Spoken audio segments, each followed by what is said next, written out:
में भी गए हैं, रोड में भी आए हैं। ऐसे नहीं है कि धरना होते नहीं है। और इधर जितने भी बात कर रहे हैं, कोई भी भाषण नहीं दे रहा है। मुरार जी, आई थिंक आप अकेले में नहीं, सुनो I listen to you. I listen to you completely. ये होना चाहिए। नहीं, तो कोशिश कर रहे हैं सब लोग।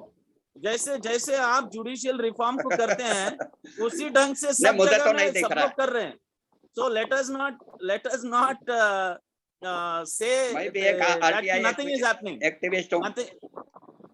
Nothing is happening. It's not correct. It's not correct. I disagree. You have rightly said nothing is happening. No, it is not. Something will happen if all over the country. No, it is. I disagree that nothing is happening. There are many who are protesting. Many who are applications are done. And many who are getting the information also. It's not that the information is not available at all. The people are trying. That is why there have been 85 murders which have been done of RTI applicants.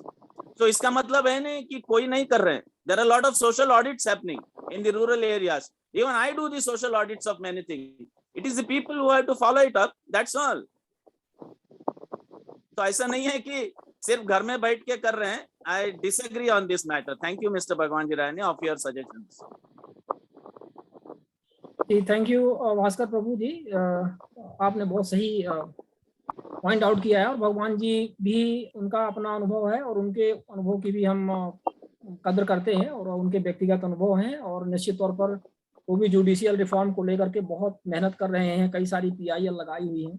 और वहाँ भी आप देख रहे हैं कि PIL लगाने के बाद भी कोई विशेष लाभ वहाँ भी नहीं हो रहा है। कब सुनवाई होती है, कोर्ट्स में पेंडेंसी इतनी ज़्यादा बढ़ रही है। तो ये सारी समस्याएं हैं। तो समस्याओं का सब मतलब फेस आप भी समस्याओं को कर रहे हैं और समस्याओं को फेस RTI वर्कर्स भी कर रहे हैं। तो हर जगह समस्याएं हैं। लेकिन अब ये है कि हम पूरी तरह से निगेटिव एटीट्यूड बना लेंगे कि कुछ नहीं हो रहा है इसलिए हमें कुछ नहीं करना चाहिए, तो that's not the right thing. और लड़ना पड़ेगा, काम करना पड़ेगा।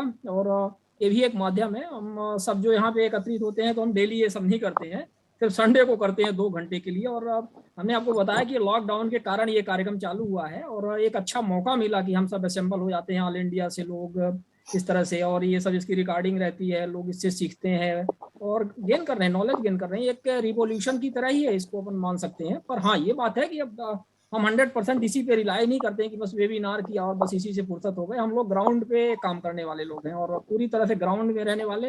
इनफैक्ट मतलब बहुत ही ज़्यादा ग्राउंड में जो जानते हैं, जो हाँ हम लोग काम कर रहे हैं, तो लोग सब बातें अपन नहीं करते। पर बहुत अच्छा आपका सजेशन है और उसको अप्रिशिएट भी करते हैं हम। और आप बुजुर्ग व्यक्ति हैं हमारे इस मीटिंग के, और आपके अनुभव की कद्र करनी चाहिए। और हमारे यहाँ पे और पार्टिसिपेंट्स हैं, उनको इससे सीखना चाहिए कि हम लोगों को यहाँ तो जो सीखते हैं तो सीखते हैं, इसके अलावा भी हमें ग्राउंड में बहुत काम करने की जरूरत है, तभी हमारे देश में कुछ हो पाएगा।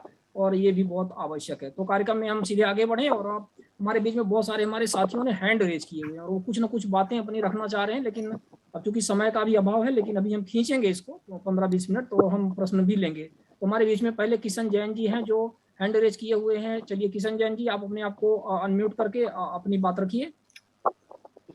नमस्कार जी, मैं मैडम रश्मि ओझा जी से बात कहना चाहता था कि वीमेन एम्पावरमेंट की बात पूरे कंट्री के अंदर है, लेकिन एग्रीकल्चरल लैंड्स के अंदर की बात करें इनहेरिटेंस की, तो मैरिड डॉटर्स को राइट नहीं दे रखा है, केवल अनमैरिड डॉटर्स को राइट दे रखा है। मैरिज के बेसिस पर मैरिड डॉटर्स को डिसइनहेरिट कर दिया जाता है। इसी प्रकार जो विडोज हैं, उनके हस्बैंड की डेथ हो गई, विडो ने इनहेरिट कर लिया, लेकिन विडो ने यदि रीमैरिज कर ली तो जो प्रॉपर्टी उसने इनहेरिट की है एग्रीकल्चर लैंड, वो खत्म डाइवेस्ट हो जाएगी और वो दूसरे मेल एयर्स के पास चली जाएगी। तो इस प्रकार के जो वीमेन एम्पावरमेंट के अगेंस्ट जो लॉ है, जो रीमैरिज के अगेंस्ट लॉ है, जो मैरिज के अगेंस्ट लॉ है, वो डिस्क्रिमिनेटरी है। तो इस संबंध में आपका क्या मंतव्य है और आप इस समस्या का समाधान किस प्रकार से देखती हैं कि कैसे समाधान हो सकता है? धन्यवाद।